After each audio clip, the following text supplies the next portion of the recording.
हम भी एक लड़ाई ओल्ड राजेंद्र नगर और मुखर्जी नगर, यहाँ पर पिछले 20 दिनों से 25 दिनों से हम भी एक लड़ाई लड़ रहे हैं, जिसके बारे में शायद किसी को नहीं पता होगा।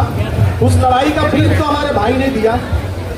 अब इसमें जो है यूपीएससी में दिक्कत कहाँ आ रही है? यूपीएससी एक ऐसी बॉडी है जो सिविल सेवा परीक्षा जैसा एग्जाम कंडक्ट कराती है। उस बॉडी में एक चेयरमैन साहब हैं, यहाँ पर धर्मेंद्र प्रधान, उनका रजिस्ट्रेशन का बात हो रहा है, लेकिन वो चेयरमैन साहब मनमानी कर रहे हैं उस कॉन्स्टिट्यूशनल बॉडी पे बैठ के। उनके बारे में बात नहीं की जा रही है। यूपीएससी में दिक्कत जो आ रही है वो हर स्टेज पे है। चाहे आप जीएस का पेपर उठा लें, चाहे आप सीसेट का पेपर उठा लें, चाहे आप मेंस की परीक्षा में आए, मेंस के सवाल उठा लें, या मेंस जो प्रणाली है जिससे एग्जाम कंडक्ट कराए जाते हैं उसकी बात कर ले, या फिर इंटरव्यू की बात कर ले, तीनों में मैं ऐसे ऐसे जो प्रॉब्लम है वो गिना सकता हूँ कि आप भी बोलेंगे कि हाँ वो लूपहोल्स हैं जिसको आयोग को सुधारना चाहिए। बात करें प्रीलिम्स पेपर का, जो कि प्रीलिम्स जो पेपर होता है वो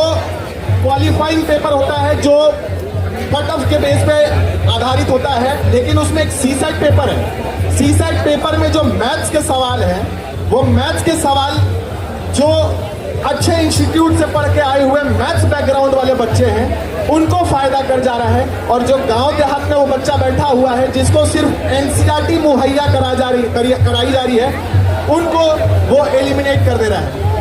मेरा सवाल ये है, कुछ सवाल है जो मैं यूपीएससी चेयरमैन से पूछना चाहता हूं कि अगर आपको मैथ्स के बेसिस पे सिलेक्शन लेना है तो आप मैथ्स मेंस में भी क्यों नहीं डालते हैं? आप यूपीएससी में ही क्यों सबको एलिमिनेट कर देना चाहते हैं? दूसरा सवाल, जो हमारा जीएस का पेपर है उसमें हमारा सिलेबस जो है वो बहुत ही छोटा और आर्बिट्ररी सिलेबस है, जिसमें शब्द घुसाए गए हैं एटसेट्रा के अंदर यूपीएससी कुछ भी डाल दे रही है, और यूपीएससी उसमें दिखाना चाहती है कि I am the toughest paper in world. लेकिन मैं आपको बता दूं, जिनको पता नहीं हो, कि यूपीएससी का पेपर टफेस्ट नहीं है।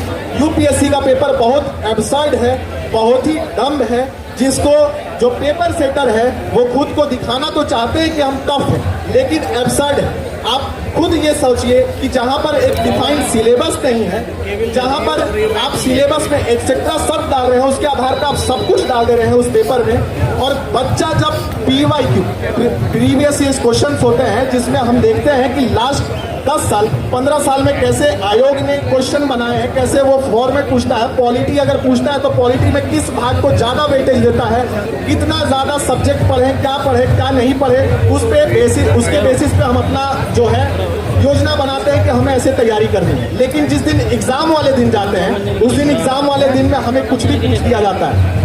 और एक चीज और, यहाँ पर लक का खेल जो है वो कैसे चलता है?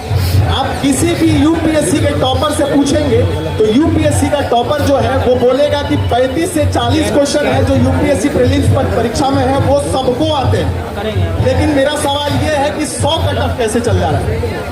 अब इसमें बात आती है कैलकुलेटेड गेसवर्क। कैलकुलेटेड गेसवर्क वो कहा जाता है कि यूपीएससी जो है वो अपना एक सेट लैंग्वेज पैटर्न रखी हुई है कि भाई यहाँ पर अगर डेफिनेटली नॉट लिखा हुआ है तो वो जो है यूपीएससी ने बेसिकली गलत ही दिया है। अब उसके आधार पर